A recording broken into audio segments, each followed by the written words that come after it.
Keluarga dan kerabat Indra Bekti merasa bahagia mengetahui kondisi kesehatan Indra Bekti semakin membaik usai menjalani perawatan selama 1 bulan di rumah sakit akibat pecah pembuluh darah di bagian kepala.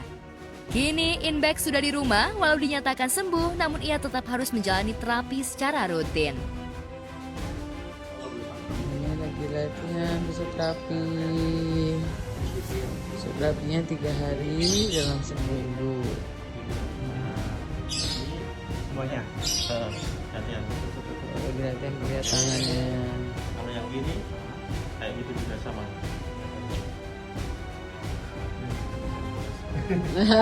Lega.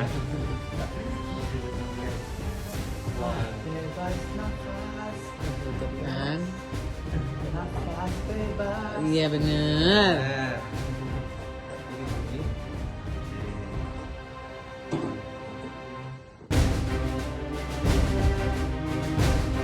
Kini Inbek sudah di rumah walau dinyatakan sembuh namun ia tetap harus menjalani terapi secara rutin. Raga Inbek sudah pulih namun beberapa organ di tubuh Inbek masih membutuhkan pelatihan. Menurut pihak keluarga, Inbek masih membutuhkan perawatan di bagian mata karena pandangannya masih belum sepenuhnya pulih. Sudah tahu banget. Kan dia lihatnya samar-samar. Tahu banget bisa lihat. Ayo, kakak ya. Ya udah diam aja, ya Allah Nara. Udah pusing tapi banyak cakap, ayah nih. Makan dulu baru minum bisa obat, nggak boleh. Biasain obat terus, nggak boleh. Nggak boleh, aduh ya Allah. Itu kan dari sisi Bekti dari rumah sakit mungkin sebaiknya bertanya ke pihak dokter. Tapi menurut aku ya mesti dimaklumi ya karena kan problemnya di kepala ya berhubungan dengan otak, dengan syaraf. Jadi maksud aku kita nggak perlu meng-highlight yang kok tatapannya kosong, kok ini, kok itu.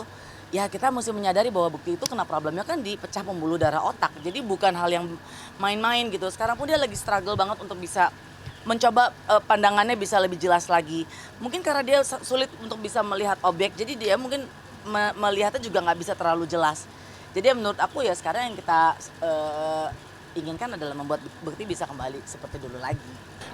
Dengan tim rumah sakit mengizinkan Bekti sudah bisa pulang pun itu sebetulnya udah hal yang baik ya. Karena mungkin banyak juga teman-teman kita yang lain yang sampai sekarang belum bisa seperti Bekti gitu di situasinya. Jadi ya menurut aku kalaupun sekarang ini masih ada beberapa jalan. Kayak tadi pagi aja aku coba telepon Dila, di jam-jam pagi itu memang lagi jam fisioterapi. Jadi memang ada terapi yang mesti dilakukan. Jadi bukan berarti kalau udah pulang itu udah totally sembuh total, amin, ya, menuju proses ke sana. Tapi kan semua ada progresnya. Jadi ya nggak mungkin rumah sakit mengizinkan Bekti pulang dengan catatan Bekti mengalami kemunduran, itu nggak mungkin. Justru kan dengan adanya banyak kemajuan, jadi rumah sakit sudah mengizinkan Bekti untuk boleh berobat jalan, dalam arti kata tetap ada tindakan-tindakan yang bisa merangsang kembali syaraf-syarafnya, otot-ototnya supaya dia bisa kembali pulih, bisa jalan normal lagi. Jalan normal itu maksudnya bisa berjalan tanpa bantuan ya, maksudnya ya sudah bisa melakukan semua sendiri. Cuma kan yang paling menyenangkan itu adalah di saat kita mendengar bahwa Bekti sudah pulang.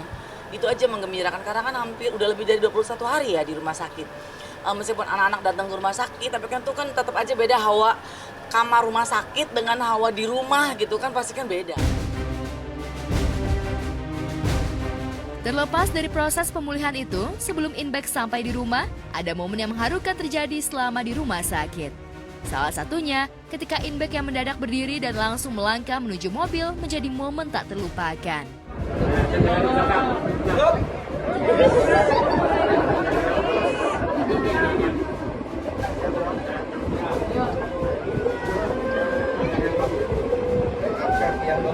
Langkah tegap maju.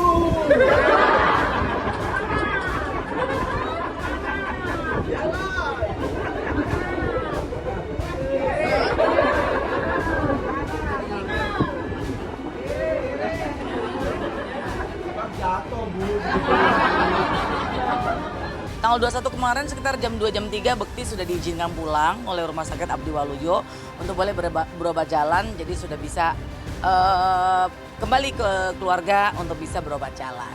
Berita bagusnya sih itu, dan berharap bisa lebih bagus lagi ya buat kedepannya ya. Itu dia, ya itulah Mas, Bang Indra tuh orangnya satu nggak mau nunjukin kalau dia lagi sakit.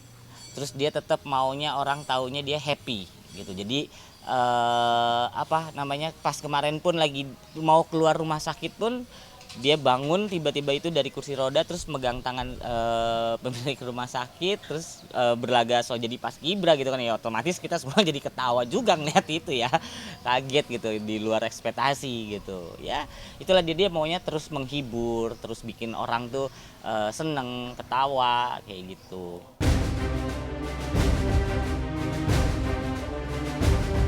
Sesampai di rumah, Inbek juga memilih berjalan daripada menggunakan kursi roda. Walau raganya masih lemah, namun keluarga besar Inbek menyambut kepulangannya dengan sukacita.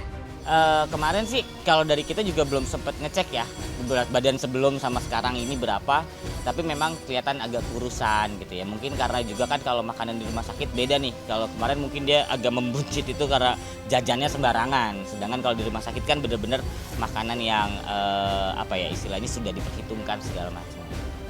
Ya di rumah kita nggak ada pakai tenaga suster ataupun perawat gitu ya, jadi memang dihandle sama keluarga, terutama sama Dila. Itu mereka seneng gitu ya, terutama kakak Daphne ini apalagi gitu ya, dia pas langsung nyampe rumah tuh kemarin dia langsung naik ke atas, langsung ke kamar nyiapin apa perlaknya Bang Indra gitu ya, terus kemudian lagi di kamar pun si Daphne itu mainnya di kamar gitu ya, mau deket aja gitu sama ayahnya karena mungkin udah ya hampir sebulan ya. Memang aku berpikir bahwa saat dia pulang ke rumah, saatnya dia bersama dengan keluarga dulu. Kalau nongol lagi, aduh si Indi lagi muncul gitu kayaknya. Hey, pengen ada waktu dulu kali sama anak-anak. Anak-anak juga pasti happy. Abel, Daphne, lihat Bekti pulang ke rumah. Mungkin biasanya selama di rumah sakit, Abel dan Daphne yang ke rumah sakit. Beda kali ya, lihat ayahnya di tempat tidur, ruang rawat gitu kan kayaknya nggak happy. Tapi kalau sekarang Bekti bisa tiduran di ruang tamu, bisa di kamarnya gitu. Jadi aku udah berpikir atau berencana bahwa mungkin nanti kalau Bekti udah beberapa hari di rumah sama dengan keluarga, fisioterapinya juga udah jalan lancar, mungkin setelah seminggu ini aku bisa ke sana.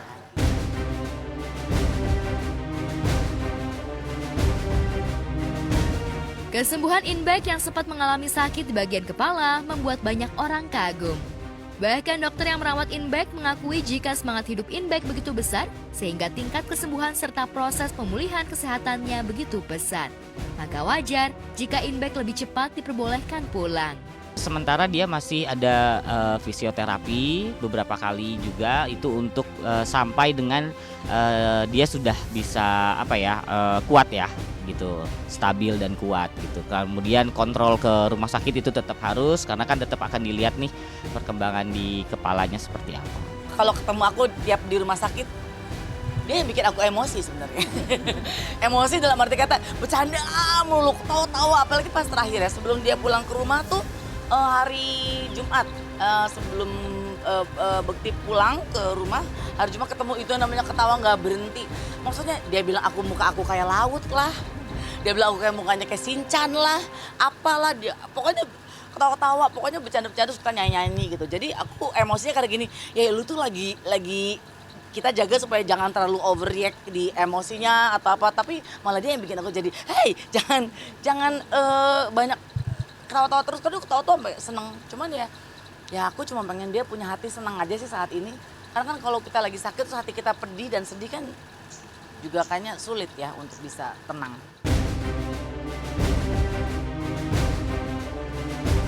Bukan hanya keluarga, Indi Baran, sahabat dekat Inbek juga mengungkapkan jika proses kesembuhan Inbek terasa begitu cepat. Indi bahkan menjadi saksi proses pemulihan Inbek. Sebab Indi seolah tak henti menjenguk Inbek sejak awal perawatan di rumah sakit. Bahwa dia bisa sembuh total seminggu, 2 minggu. Itu kan balik lagi dari kemampuan Bekti dan semua yang menunjang ya di Bekti. Jadi pada intinya nggak ada batasan, pokoknya 2-3 bulan lagi Bekti pasti oke. Ya kita sih berharap bisa lebih cepat lagi untuk bisa lebih pulih. Karena buat aku pribadi lihat sahabat dalam keadaan yang belum pulih, belum sehat kan pasti juga tidak senang ya. Pengennya dia kembali pulih kayak dulu gitu. Cuman yang membuat aku berbesar hati, ketawa-ketawa gitu. Karena kalau tiap ketemu Bekti, bercandanya tuh nggak hilang-hilang dari dulu sampai sekarang. Ada aja gitu, sampai aku bilang Bekti bercanda mulu.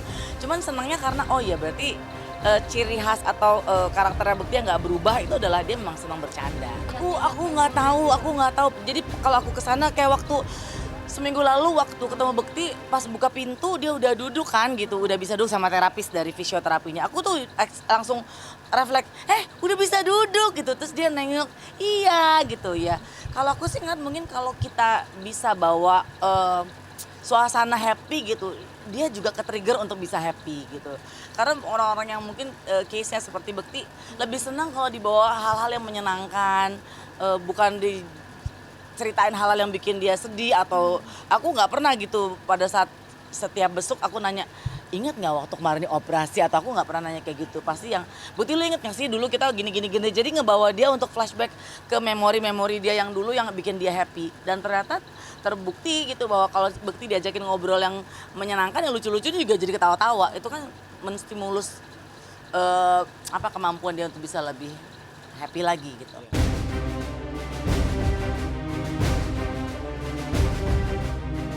Kini Inbek sudah pulih. Walau masih menjalani terapi selama 4 bulan, namun kondisinya terlihat membaik. Menurut pihak keluarga, momen yang mengejutkan adalah ketika Inbek tiba di rumah, pertanyaan yang terlontar adalah soal pekerjaan. Namun setelah dijelaskan, Inbek mengerti jika ia harus rehat sampai pulih sepenuhnya. Iseng gitu nanya, Bekti lagi kalau sekarang pengennya apa gitu. Jadi kalau Bekti tuh saat ini memberi pertanyaan nggak bisa yang panjang, jadi yang short question gitu untuk tanya sama Bekti. Bekti kalau saat sekarang nih Bekti lagi pengen apa? Pengen siaran, pengen kerja, pengen MC, dia bilang gitu. Jadi dia memang mungkin punya good memory di pekerjaannya, karena kan pekerja-pekerja kayak kami ini kan memang senang ya melakukan pekerjaan yang kita lakukan saat dulu, sekarang, dan mungkin nanti. Jadi yang terekam itu adalah pekerjaan yang menyenangkan buat Bekti, yaitu pengen kerja gitu. Kalau selama di rumah sakit ya itu yang awal-awal iya, cuman udah mulai kesini udah tenangan sih, udah nggak terlalu berpikir masalah kontrak yang kemarin-kemarin gitu. Udah dia sedih sih sebenarnya denger gitu, selama 4 bulan nih nggak boleh nge-MC dulu gitu tuh. Dia sempat yang kayak, wah serius, terus gimana kerjaan-kerjaan yang ini katanya gitu kan. Terus ya kita udah kasih tahu kalau itu ya udah, kita udah kasih tahu semua ke klien. Ya alhamdulillah klien juga mengerti gitu ya dengan keadaannya Mas Indra sekarang gitu. Jadi ya beliau juga menerima lah akhirnya. Yang penting gimana caranya fokus biar cepat sembuh. Kalau dilihat dari Mas Indranya sendiri, motivasinya dia tuh dia pengennya lebih cepat sembuh. Mudah-mudahan sih nggak nyampe 4 bulan bisa gitu ya.